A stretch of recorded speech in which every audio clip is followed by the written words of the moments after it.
నేను మీ doctor Madhukeerthi, consultant obstetrician and gynaecologist Satyanarasimham, Tiruvuru. Health immunisation week సందర్భంగా మనం అడాలసెంట్ ఏజ్ గ్రూప్లో ఎటువంటి వ్యాక్సిన్స్ ఇవ్వాల్సిన అవసరం ఉంటుంది అన్నది తెలుసుకుందాం.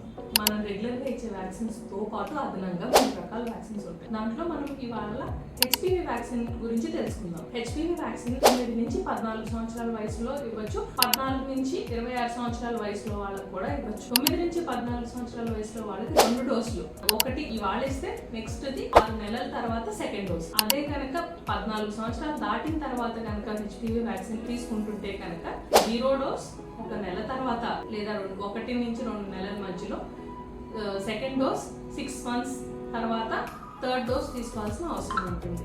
ఈ హెచ్పివి వ్యాక్సిన్ వేయించడం వల్ల మనకు వచ్చే లాభం ఏంటి అని అంటే, దీని నుంచి మనం ముఖద్వారానికి, గర్భసంచి ముఖద్వారానికి వచ్చే క్యాన్సర్ని అరికట్టచ్చు. ఈ క్యాన్సర్ 45 సంవత్సరాల వయసు అప్పుడు వచ్చేదాన్ని ఇప్పుడు ఇంజెక్షన్ చేయించుకోవటం వల్ల మనం దీని నుంచి కాపాడగలిగే అవకాశం ఉంటుంది. Thank you.